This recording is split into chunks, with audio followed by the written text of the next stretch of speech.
Hello out there, and today we're taking a look at this CRKT Aux. And the Aux, which is spelled AUX, is a new for 2017 release from CRKT and Lucas Burnley. And it's one of the knives for 2017 from them that I was most anticipating because of how much I love Burnley's other work, especially on this squid. So the squid's been one of my favorite small EDC folders for the past couple years. Probably had about 6 or 7 of them come through my collection. Just really like that knife. And so when I heard that the Aux was coming out by the same designer, a little bit bigger folder, more full-size EDC, like how could I not be really, really excited about this one? Just thrilled to be able to get this one in my hands, and you know, I couldn't wait for it to come out. And so I've had this knife for a few weeks now, and I've held off on filming anything or putting it on camera because I really wanted to get as thorough an opinion, you know, and as fully thought out a perspective as I possibly could. You know, sometimes I'll do a first look video, sometimes an overview video, sometimes with reviews it just takes a while longer for me to get that opinion. And anytime I have any kind of like, not controversial, but anything that is not mostly positive to say about a knife, I really try to make sure it's thought out because, you know, I want to give you the best information possible. And, you know, it's a pretty serious thing when you're saying that a product just isn't up to your liking or standards. And that's what happened here, guys. As much as I was looking forward to this one, it just has sort of missed the mark for me. And I'm not going to go out on a limb and say this is a bad knife because that's not really my way. You know, if there were some like huge fatal machining flaws or something, I would definitely let you know about that. But this is something that you should make up your own mind about for sure. You know, I just know for me that it's not the one that I will be choosing to continue to carry. And I'm going to let you know why, but I'm going to try to be as objective as possible with everything and go through the whole knife and give you that full review. So that's what we're going to do from here. So let's start with the overall length. As you can see right here on the ruler board, we have about a 3 1/4 inch cutting edge of 8CR13 MOV. And looking at the blade, this is probably the best part of the knife. The blade is gorgeous, and obviously what really attracted me to the knife was just the overall look of it. But I love the spear point. I love the polish on it. You know, I'm trying to make it flicker at you guys right now, and it just looks really cool. 8CR13 MOV, which CRKT generally does a very good job with, and we have a flat grind on the blade. Yeah, and overall just pretty happy with it. And while we're here and I have it up in my hands, I might as well bring in the scale and get the weight of this one. And this is not a light knife, but it's not really a heavy one either. Just sort of right there in between. A good weight at 4.23, 4.22 ounces for an EDC, especially one that you're going to get a lot of use out of. You know, so some people like really lighter knives, and I understand that, and I love a light knife too. But this one, if you're going to do some hard work, you know, you like to have a little bit of heft and rigidity behind it, and this knife certainly has that. So that's a plus about it, but unfortunately there's some other things that are going to draw away from the positivity of that weight. So working our way back just about more specs, as you can see, no thumb studs or flipper here. This is a thumb disc only open. We have a nice liner lock, and we have Teflon washers if I can get them focused. And moving on back, we have glass-filled nylon scales with what looks like a golf ball-y type of dimple pattern, which is pretty attractive. And then we have a one-position pocket clip, which is deep carry and tip-up only. And then instead of a lanyard hole, we have this little bar here in the back where you could just slide a lanyard through. All right, so really simple in a lot of ways, but the complications are just in the way that the knife is put together and thought out. All right, so let's get into that aspect of it. So the opening thumb disc is the first thing that I'm going to talk about here, and that is just unfortunately not as functional as I would like it to be. All right, the opening and closing of this knife is an issue, not because of the Teflon washers, but because of this disc. All right, the washers are actually really good. They're functional, it's really smooth, and you know, sometimes materials will make you make a decision about a knife before you've actually handled it. And in this case, the washers are not a negative. I had a lot of conversations with people about the washers when I put a video up about the Polar. And the Polar I actually got at the same time as this, and it's on Teflon washers too. And guys, there is night and day difference between the way that one opens and this one. And what I mean is that this one is way smoother. There was a little bit of friction in the Polar, but this knife is just really smooth with the Teflon. I mean, it's great. It's not a negative at all, at least in my opinion. And the disappointing thing is that if you had a really good opening system like a thumb stud or a flipper, this knife would fly. It would fly open and it would be awesome. But unfortunately, the way that this thumb disc is, like, you can't get the benefit of opening the knife really well because it's really hard to get a purchase on it. Now, I'm going to try to keep this in focus as much as possible. I'm going to try not to knock the camera over too, but you can open this knife one-handed pretty easily, as you can see. Not an issue to open the knife, but I like to flick my knives. And I know a few of you out there probably like to flick your knives open too. You don't open it like that every time, right? So the problem with this is just getting the purchase, and I'm holding it that way because I'm trying to, to get my thumb in there to get the purchase to flick it at the right angle to get the knife open. And it's not easy, and it takes some getting used to. And even after carrying it for a few weeks, I'm not consistent being able to do it. And furthermore, my hands are smaller than most people's, I think. So if you have larger hands and you're trying to get your thumb in there to actuate it, you'll probably have more problems than I did. So it's just sort of a miss, because when you're opening with the thumb disc, and I'll go from closed here. When you're opening with the thumb disc, you have to push the knife up and then out. And so when you push and you're trying to push at an angle like this, it doesn't really go up and out the way it would with a thumb stud. Here, let me bring the squid back in real quick. With the thumb stud, you can just push, and then that up momentum will take care of itself, and the knife will open. But it doesn't really work that way with this thumb disc, and it's unfortunate, like I said, because the Teflon washers are actually pretty darn smooth. So that's one unfortunate thing. When we talk about lockup, it's really good. The liner lock is fantastic as we work our way back, so no issues there. And then getting into what the crux of the issue is with this knife is ergonomics. All right, ergonomics. Ergonomically, there are opportunities everywhere. All right, let's start with the jimping just real briefly, because I think our expectation for jimping on budget knives is pretty low, and it should be. The jimping here it's here. It's not good. It's not grippy. It's just sort of there. It does provide you with the knowledge of where your thumb is on the knife, so there's that. But yeah, not particularly grippy. It's just a few little divots in the spine, is what it is.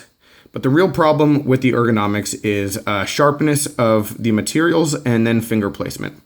Okay, looking at this really interesting little shape, the reason for it is to give you room for purchase when opening the knife. And unfortunately, once this knife is opened, now you have to figure out where your fingers go. And guys, I still don't know. I don't know. There's not like a good definitive spot. What there is every time that I pull open the knife, I'm like moving my hands around like this, okay, there we go, that'll work, and that's how it is. It's not a set spot. You just have to continually move the knife around in order to find a good position. And there are a number of ways that you can hold it. If you put your forefinger right here, and then your middle finger further back, but then you're wasting, there's just a bunch of wasted unnecessary space regardless of how you're going to do it. And it just doesn't make much sense. There are things that I think could have been done conceptually to make this a more ergonomic knife and just more comfortable to hold. Now, to make matters worse ergonomically, it is just sharp. Guys, it's sharp in a lot of ways. And if you don't get that perfectly comfortable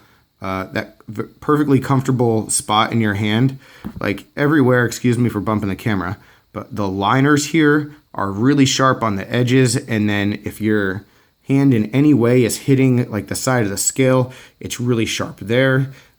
I'm a lefty, so not a huge deal with this for me, but the pocket clip, if we look at the pocket clip, see how far it juts out? I mean, I've held this knife right-handed a lot, and just to get a feel for it and try to have an understanding of how it should be held, and this digs into the palm right here. It digs pretty bad. And that's unfortunate. And then last but not least, this area right here at the butt is pretty darn sharp too. And so that digs into the hand. So when you're trying to get this knife into a good configuration in order to cut something, I mean, it's a chore. It's a chore. And if you're cutting like one box, or you're cutting a piece of paper, or you're cutting one cord, yeah, you're going to be fine. This is going to be a perfectly functional knife. But if you have to do some continuous cutting, which, man, you would want this knife to be able to do, because, I mean, it's cool. It's got a lot of cool. I mean, you'd want to be able to use this knife and really use it. You're going to struggle. You're going to struggle to avoid hot spots. I mean, it is going to be difficult. And again, I mean, there might be someone out there, there might be plenty of people out there that just don't have this problem that I'm having. And if you don't, and if this knife works out for you, great. I want it to work out for everybody, but unfortunately, it's just not really working out for me. All right, so that is like the main ergonomic issue. Other things I'll say about it is this dimple pattern, although it looks like it should have a really good texture to it, it's real slick. It's like real slick, so unfortunately, not really going to be the most functional grip. I think that this pattern is one that CRKT or other manufacturers for that matter could really use to a good benefit in the future, because I've seen it on some other kinds of grips and some other like high-end kind of knives, and it's great. I mean, if you get a little bit of texturing on here, then this would be an excellent pattern to manufacture. But unfortunately, this one just falls a little bit short. All right, and then last but not least, and this is the first thing that really frustrated me about this knife, is, hear that? Anything that rattles in a knife just drives me crazy. It's a personal thing that I just really don't like it. And it's this little bar right here that sets up the lanyard, your spot to put a lanyard in. It just doesn't fit the liners right. It's too small, so it shakes in the casing, and so that's a little bit frustrating. So again, that's just like a small manufacturing issue, but it's just another thing that when you're thinking about this knife, it's just sort of the finishing touches. And again, I mean, I haven't said anything about this knife that is terrible. The knife was pretty sharp out of the box. It cuts. It's going to be just fine. And if you really like the design and you're not going to need it for any kind of heavy use, then yeah, this might be a good one for you. But overall, I just think there's better knives out there at this price point. And so that's the last thing that I want to finish with. And that really sort of tells you, to tell you why I have the opinion that I have is that it's a value thing as well. And we're looking at a $33 price point before shipping from Blade HQ, which, for a budget folder is a pretty darn good price. But I'm going to bring in two things that are at about the same price point that are just way better knives. And let's talk about this one, the Kershaw Dividend. All right. This is a great one. This is, I think, $2 or $3 more expensive than the Aux. All right. Great fit and finish on this. Assisted opening. Same style of handle material, but much better grip. Ergonomically, extremely comfortable. Much lighter. I mean, just a whole lot better in terms of execution and the concept just initially. So there's that. And then a few of you who have been with me for a long time probably know that this one is coming because I compare all budget knives to this. But here's the Kershaw Weston. All right. And I mean, look at how similar these knives are just in terms of blade shape and overall size. And there is no comparison between these two knives, guys. I mean, if you are looking for a cool spear point EDC, this is the one to go with. There's no way for you at least for me, to tell you that you should buy this knife when you can get the Weston, which is pretty similar and more functional and better put together for $5 cheaper. And that's sort of the bottom line. When it comes to budget knives, you really have to do stuff that is going to make your budget knife stand out. between CRKT and Kershaw, we're getting 20, 30, 40 even releases a year sometimes, with just a ton of knives flooding the market. And so there have to be good things about your knife to make it stand out. And unfortunately, even if this is not a terrible knife, this one is not going to stand out amongst the crowd. There are a number of other CRKTs in the 2017 line that I know are going to be better knives than this one. The Pilar is definitely one of them. The Vizzle, which is coming in just another couple of days, I'm sure will be a better offering. So how is this one going to stand out? And the answer is it just doesn't. It's just going to sort of be there, unfortunately.